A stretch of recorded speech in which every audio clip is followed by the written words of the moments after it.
गौतम और नीलू के निकाह को अभी 1 साल भी नहीं हुआ था। वे लोग निकाह के बाद शिमला में एक किराए के घर में रहते थे। नीलू, मुझे दफ्तर के काम से कुछ दिनों के लिए टूर पर जाना है। मुझे अकेले ही रहना पड़ेगा। जानती तो हो मेरी एक ही बहन है जिसका निकाह हो चुका है। तुम चाहो तो अपने मायके से किसी को बुला लो। अम्मी अबू इतनी ठंड में नहीं रह पाएंगे, भाई अभी पढ़ रहा है। खैर तुम जाओ, मैं मैनेज कर लूंगी। नीलू, तुम दरवाजा मत खोलना, होशियारी बरतना, ठीक है? गौतम सुबह रवाना हो गया। उस दिन ठंड बहुत पड़ रही थी और रात को बर्फबारी भी हुई थी। थोड़ी देर के लिए धूप निकली तो नीलू कुछ सामान खरीदने घर से बाहर निकलती है। वो ताला बंद ही कर रही थी, तभी उसे खंभे की आड़ में सिसकियों की आवाज सुनाई पड़ी। ताला बंद करके जब वो वहां आई, कौन है वहां? ये कैसी मनहूस आवाज है, लगातार सिसकी ले रहा है कोई। तभी उसने देखा कि एक नीली आंखों वाली बहुत ही खूबसूरत लड़की रो रही है, जिसकी आंखें रोने से लाल हो गई है। तुम कौन हो और रो क्यों रही हो? लेकिन उसने कोई जवाब नहीं दिया। वो चुपचाप अपनी बड़ी वीरान आंखों से उसको देखती रही। नीलू जैसे ही उसके करीब गई, वो वहां से गेट खोलकर बाहर चली गई। नीलू उसके पीछे पीछे जा रही थी, लेकिन वो पता नहीं कहां जाकर गायब हो गई। आखिर वो लड़की कौन थी और क्यों रो रही थी? उसकी सिसकियों में इतना दर्द था कि मन बेचैन हो गया। छोड़ो, मुझे क्या, होगी कोई मुसीबत की मारी। लेकिन फिर दिमाग से उस ख्याल को झटक कर सामान लेने चली गई। जब घर वापस लौट कर आई तो उसके बगल में रहने वाली बेगम गुलाटी का फोन आ गया। हेलो नीलू, तुम कहीं मशरूफ तो नहीं हो? नहीं नहीं, बिल्कुल नहीं, आप आ जाइए, मेरा भी वक्त गुजर जाएगा। ठीक है, मैं आती हूँ। नीलू बहुत खुश हो गई। मैं भी अकेली हूँ, आप आइए। वैसे भी वो अक्सर उनके घर आती रहती थी। उन दोनों में काफी अच्छी दोस्ती हो गई थी। उनके बच्चे स्कूल चले जाते तब वो फुर्सत में होती थी। जब भी आती 1-2 घंटे बैठी रहती। दोनों खूब गुफ्तगू करते। जब बेगम गुलाटी आई तब आज एक लड़की खंबे की आड़ में रो रही थी। जब मैंने उससे पूछना चाहा तो चुपचाप चली गई। तभी से दिल बहुत अजीब सा हो रहा है। तभी बेगम गुलाटी के घर से फोन आ गया और वो चली गई। बात आई गई हो गई, लेकिन नीलू के जहन से उस लड़की का चेहरा नहीं उतर रहा था। दूसरे दिन डाकिया चिट्ठी लेकर आया और गेट पर लगी घंटी बजाई। जब वो घर से बाहर निकलकर चिट्ठी लेकर वापस जा रही थी, तब भी उसको सिसकियों की आवाज सुनाई दी। ये क्या मनूसियत फैला रही है? एक तो गौतम भी यहाँ नहीं है और ऊपर से रोज रोज ही मेरे घर के सामने बैठकर सिसकती रहती है। आखिर ये लड़की है कौन?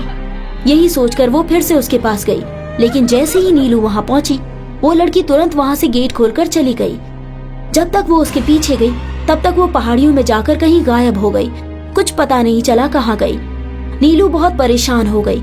किसी तरह वो रात भर करवट बदलते ही बीती। सुबह उठकर उसने तुरंत बेगम गुलाटी को फोन लगाया। बेगम गुलाटी, मुझे आपसे कुछ बात करनी है, मैं आ जाऊं? हाँ हाँ, आ जाओ, साथ में नाश्ता करेंगे। उनके पास जाने के लिए नीलू ने दरवाजा खोला तो दबी हुई सिसकियों की आवाज सुनकर वो चौंक गई। कल रात तो उसने गेट में ताला भी लगा दिया था। नीलू उसके पीछे पीछे जा रही थी, लेकिन वो लड़की फिर आंखों से ओझल हो गई। कुछ पता नहीं चला। नीलू को शिमला आए काफी वक्त गुजर चुका था, पर ऐसा वाकया कभी नहीं हुआ था। वो वापस घर ही आ गई। उसने बेगम गुलाटी को फोन लगाया। माफ कीजिए, मैं अभी नहीं आ रही हूँ, कुछ जरूरी काम आ गया है। कोई बात नहीं, जब फुर्सत हो तब आ जाना। 3-4 दिन तक उसे ठीक से नींद नहीं आई। उस रात जब वो सोई तब उसे बहुत खौफ हो रहा था। रात के करीब 10 बजे होंगे। पहाड़ों में वैसे ही लोग जल्दी सो जाते हैं। साए साए हवा चलने की आवाज कानों में सीटियों सी बजती सुनाई पड़ रही थी। ठंड काफी बढ़ गई थी। उसे महसूस हुआ कि बर्फ पड़ रही है, पर उसकी हिम्मत न थी कि वो खिड़कियों से झांक कर देखे कि वाकई बर्फ पड़ रही है या नहीं। तभी अचानक रात को 11 बजे के समय दरवाजे पर खटखट की आवाज आई। शायद हवा की वजह से दरवाजा खटक रहा है, लेकिन थोड़ी देर बाद ऐसा लगा कि कोई दरवाजा खटखटा रहा है। अगर किसी को आना ही होगा तो वो डोर बेल बजाकर आएगा, दरवाजा क्यों खटखटाएगा? वो पहले से ही थोड़ी खौफजदा थी, इसलिए उसने जानबूझकर दरवाजा नहीं खोला।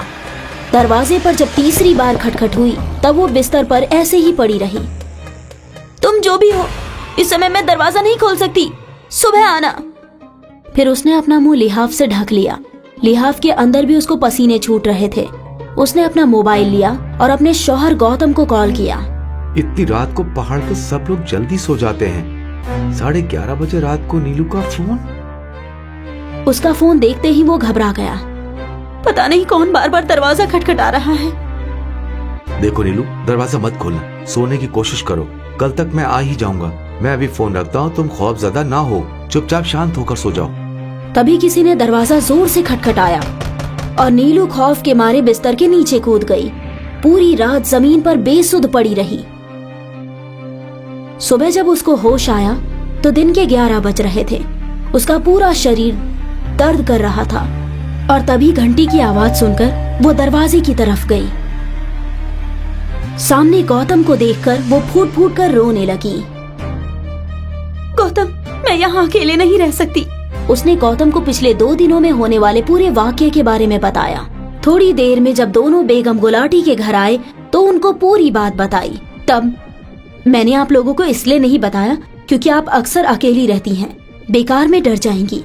अच्छा हुआ कि आपने दरवाजा नहीं खोला, वरना आप भी किसी बर्फ के नीचे दबी हुई मिलती। मतलब? तब उन्होंने जो कुछ बताया वो काफी खौफनाक था। सुना है कि बहुत बरस पहले इस पहाड़ी में एक बार बर्फीली हवाओं का तूफान आया था और भयंकर बर्फबारी हुई। उसमें एक परिवार के सारे सदस्य घर गिरने से दबकर मर गए। सिर्फ एक लड़की ही बची थी, उसका निकाह होने वाला था। वो पूरी रात अपने आप को बचाने के लिए सबका दरवाजा खटखटाती रही। लोग खिड़की से देखते रहे लेकिन किसी ने दरवाजा नहीं खोला। सुबह होने पर लोगों ने देखा कि वो लड़की ही बर्फ के नीचे दबकर मर गई। तब से जब भी बर्फ पड़ती है वो उन सब का दरवाजा खटखटाती है जिनकी नई नई शादी हुई है और कोई घर में अकेला होता है। अगर किसी ने गलती से दरवाजा खोल दिया तो सुबह तक वो भी बर्फ के नीचे दबकर मरा हुआ पाया जाता है। और उसकी सिसकियां, जिस घर में वो ताक लगाए बैठी होती है वहीं जाकर वो रोती है और उसकी सिसकियां भी सुनाई पड़ती है। नीलू तो खौफ के मारे कांपने लगी। वापस आकर उन्होंने तुरंत घर शिफ्ट करने का फैसला लिया और 1 हफ्ते में ही दूसरे घर में शिफ्ट हो गए।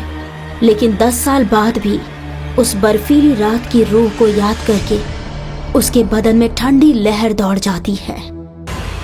दिल्ली शहर की एक आम सोसाइटी में रहता था एक परिवार जिसमें रिहाइश थी अम्मी अनीता और उनकी बेटी प्रिया की। अरे प्रिया, तुम अपना टिफिन भूल गई? अम्मी रहने दीजिए, अब मुझे देरी हो रही है। मेरे हबीब मेरा इंतजार कर रहे हैं, मैं कैंटीन से कुछ खा लूंगी। ओहो, ये आज के दौर के बच्चे भी ना। तभी उनकी पड़ोसी बाहर आई। बिल्कुल सही मिसेस व्यास, मेरा बेटा भी बिल्कुल ऐसा ही है। अब देखिए ना, रोज की तरह सुबह से उसका टिफिन बना रही हूँ और वो टिफिन छोड़कर चली गई। मैं समझ सकती हूँ आप क्या महसूस कर रही हैं। क्या करें, आजकल के बच्चे ऐसे ही होते हैं। अनीता और सुशीला रोज अपने घरों की बातें किया करती थी। बरस बीत गए लेकिन रोजमर्रा की इनकी आदतें नहीं बदली। फिलहाल इनके घर इस हद तक करीब थे कि इन्हें बातचीत करने के लिए घर से बाहर निकलने की जरूरत नहीं पड़ती थी। एक रात इस सोसाइटी में एक चोर आया। उसने देखा कि सभी घरों की कोई ना कोई बत्ती जली हुई है। लगता है ये लोग अभी तक जगे हुए हैं। बेहतर है मुझे बाद में आना चाहिए। और फिर तभी उसकी नजर अनीता के घर पर पड़ी। लगता है इस घर में कोई नहीं है। इससे अच्छा मौका दोबारा नहीं मिलेगा। चोर पाइप की मदद से ऊपर चढ़ने लगा। उसने तार की मदद से उस खिड़की की कुंडी खोल दी।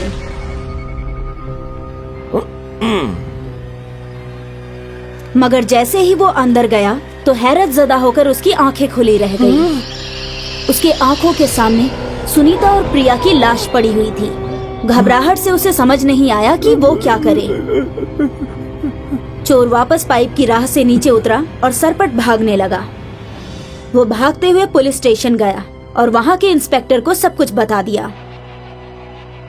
हो सकता है चोरी के दौरान तुमने ही उन दोनों का कत्ल कर दिया हो और अब खुद को महफूज रखने के लिए हमारे पास आ गए। नहीं जनाब, ऐसा कुछ नहीं है। उन लाशों को देखकर मैं खौफजदा हो गया था और सीधे आपके पास आ गया। मैं चोर हूँ जनाब, कातिल नहीं। इसको गिरफ्तार कर लो हवलदार। चोर को कैद खाने में डालकर इंस्पेक्टर और हवलदार अनीता के घर की तरफ निकल पड़े। वहां पहुंचकर इंस्पेक्टर ने पंचनामा शुरू कर दिया। अगले दिन इंस्पेक्टर फॉरेंसिक माहिर से मिलने गए। जनाब, इन दोनों की मौत को 3 माह गुजर चुके हैं। क्या?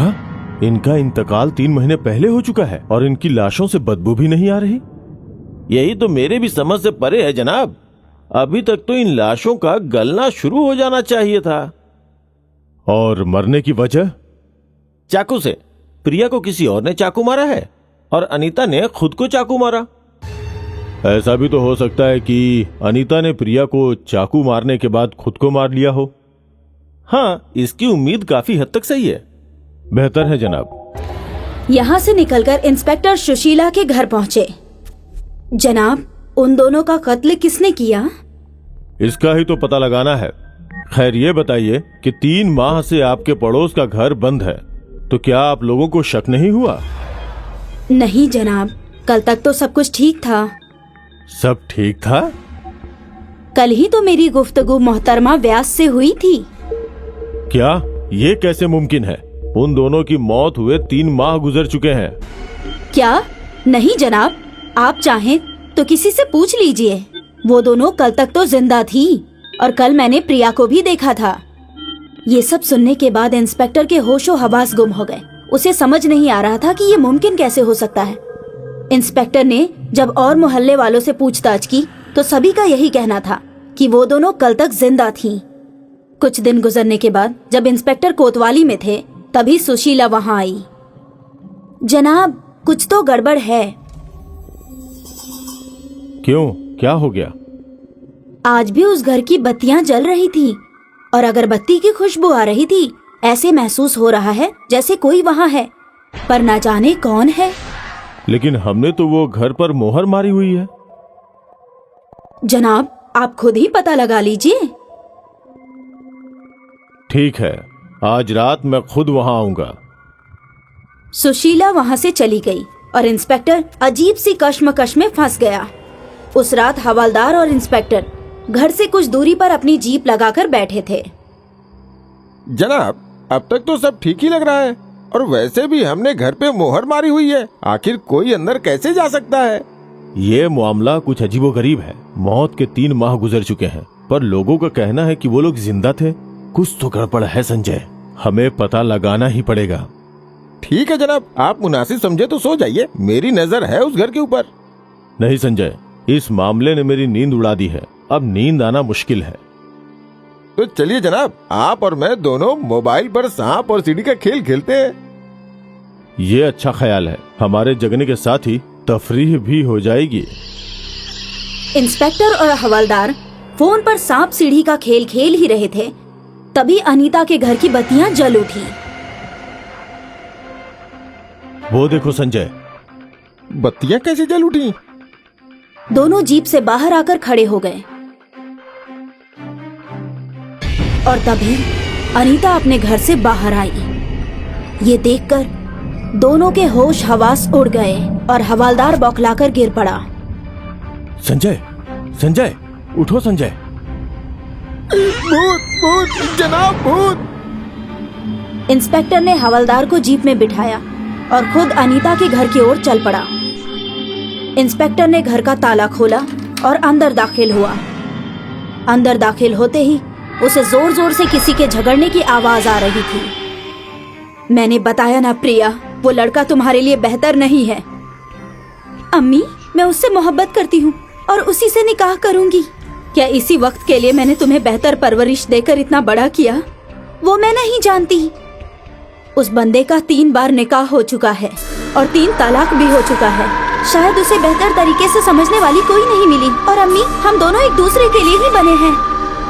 वो तुम्हारे साथ भी वैसा ही करेगा जैसा उसने अपनी पिछली 3 बेगमों के साथ किया।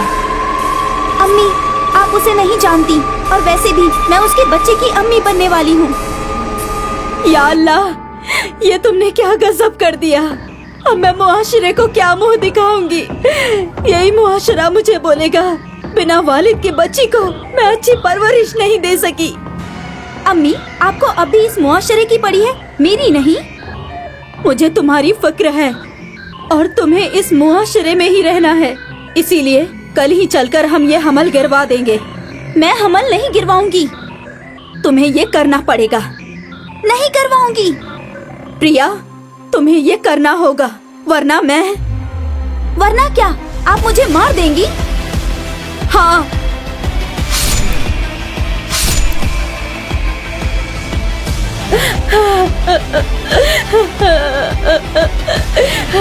मेरी प्यारी बच्ची।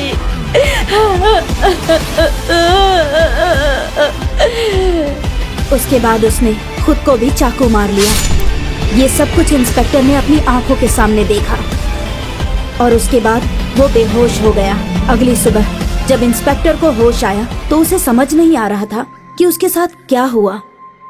उसे ये तो समझ आ चुका था कि कत्ल कैसे और क्यों हुआ, मगर वो इस कश्मकश में था कि वो फाइल में क्या लिखता, कि उसे ये तफसील भूतों ने दी है। अब भी इस घर में अक्सर उनके झगड़ों की आवाज आती है और इस खौफ की वजह से लोग अपने घरों से बाहर नहीं निकलते और अब ये घर दिल्ली शहर के खौफनाक शहर में शुमार होता है।